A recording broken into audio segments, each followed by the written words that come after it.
everyone, I'm Dawn. Welcome to my channel. Thank you for visiting with me today.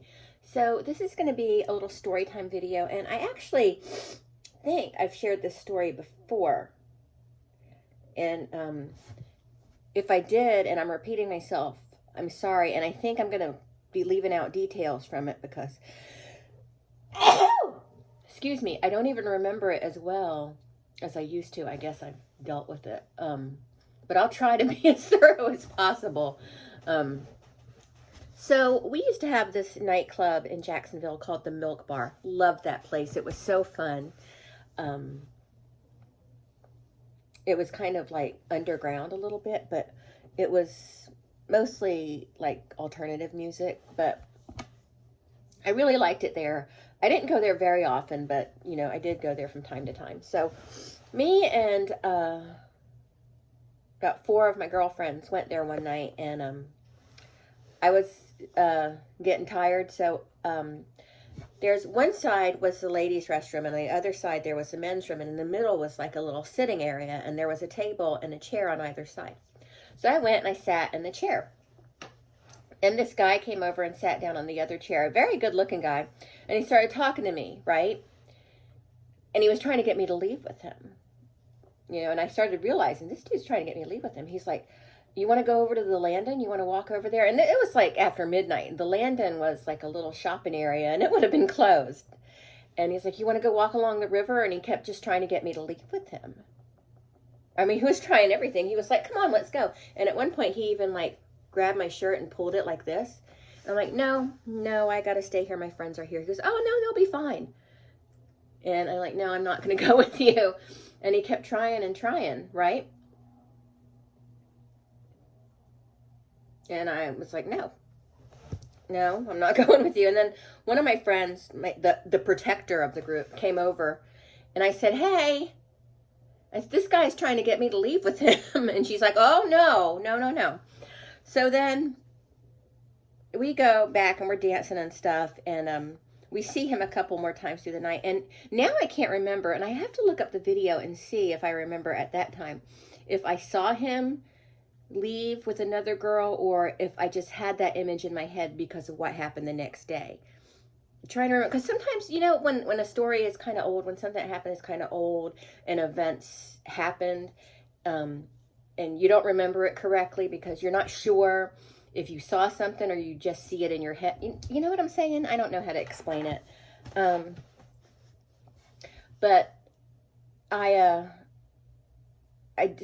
don't really remember if I saw him leave with another girl or not.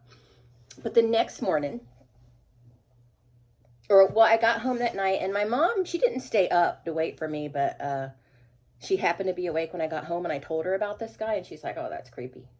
Yeah, and I'm like, she said, I don't want you to be away from your friends. I'm like, I was just sitting down, you know. But anyway, the next morning, she wakes me up. She's like, Dawn. She called me Dawn, not Dawn, Dawn. She said, Dawn, wake up. I'm like, what? She said, you got to watch the news. I'm like, what? She said, they found, like she had watched the 6 a.m. news, and then they kind of repeated the news at 7. So it's a Saturday morning, and she's waking me up. So at 7, I watched the news story where that my mom was talking about. So they found a girl's body, a couple blocks away from the nightclub. They even specify she had the stamp for the Milk Bar on her hand, and anybody who knows anything should call or whatever. So I'm like, well, what should I do? Should I call and give a description of this guy? Because she was found a few blocks away by the river, which is kind of the area where he was trying to get me to go with him to, you know?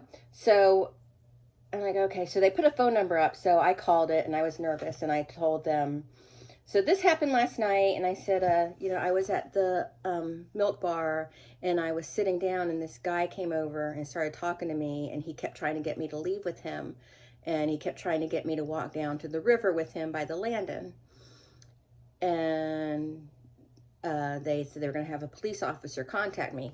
So a police officer contacted me, but he wanted to come out and speak to me. But instead they came and picked me up. and brought me there, and I had to actually give a description to a sketch artist. And, you know, I described him to the guy, and then they showed me another sketch that I guess some other girl had called about, which is amazing because we're like 21 years old and we don't think about things like this. But I mean, maybe she was older. I don't know, but the sketch was very similar to what I said. Now, and they put the images, the sketches on the news, and it's a person of interest, right? And I was able to tell them he was in the Navy, because he told me he was in the Navy. So I guess nothing really happens. They keep, you know, showing his picture on the news for a few days, and then there's another news report that there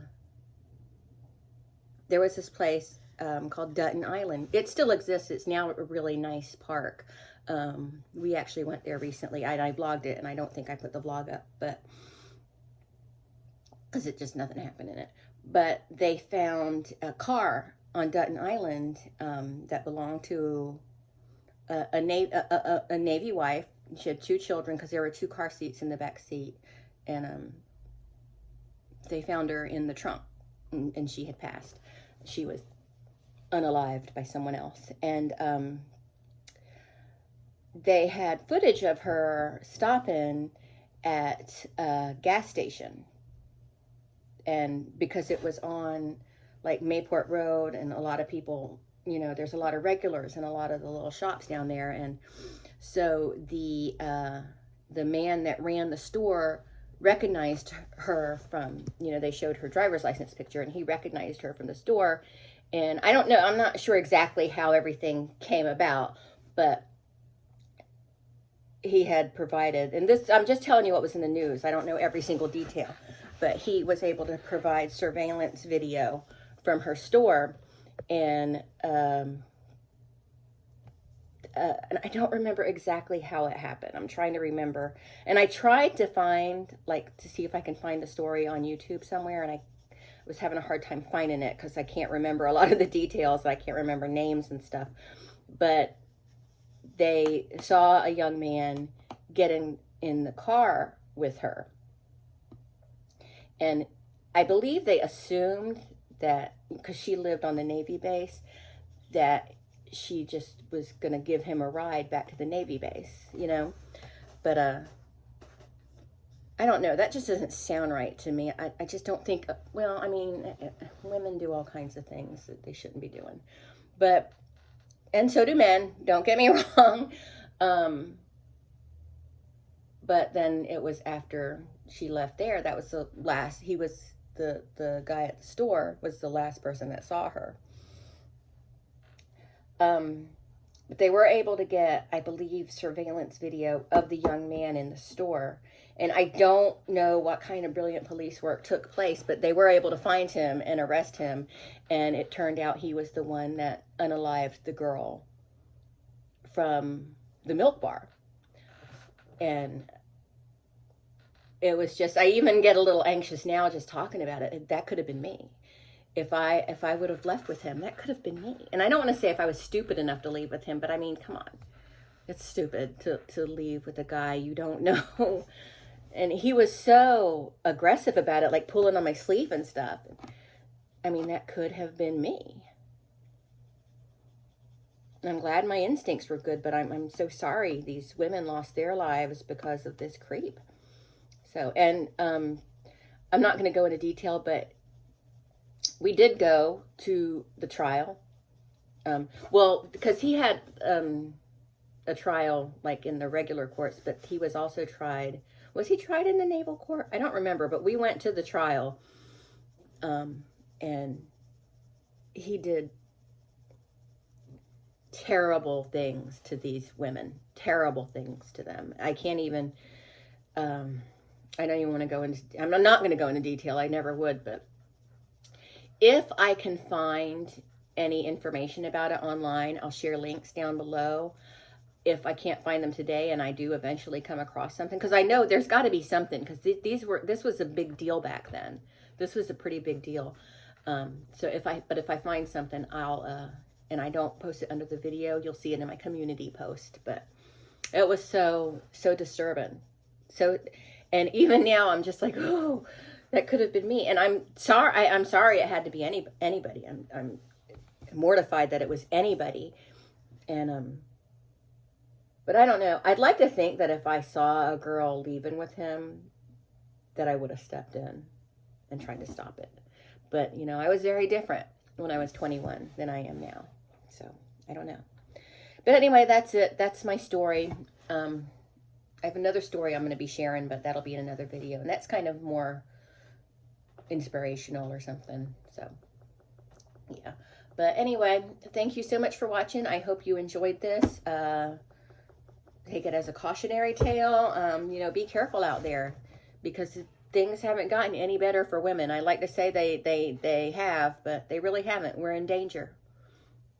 You know, we're in danger every day, every second of every day, everywhere we go. And I don't want to live in fear, and I don't want you to live in fear, but it's a dangerous world out there, and we've got to be careful. And we've got to stick by each other's side, ladies. You know, we've got to stick by each other's side. We just do. So, you know, if you see something that you think is wonky, get in there, say something. Even if it ends up being a legitimate situation, you know, feel better knowing that you're like, well, it was weird. So, like, when my car broke down and I was on the side of the road, my husband was just on his way home from work, so he came by and stopped and waited with me because I was right on the highway. And he had his work truck, so he had his work truck lights on and everything to alert the stupid drivers who weren't obeying the lights anyway, you know, that there was a situation going down. And the road ranger stopped by, and he got Eric out of the car and questioned him about, you know, do you know her? But he never asked me if I know him, so I don't know. But anyway, that's it. Thanks so much for watching, and I'll talk to everyone later. Bye.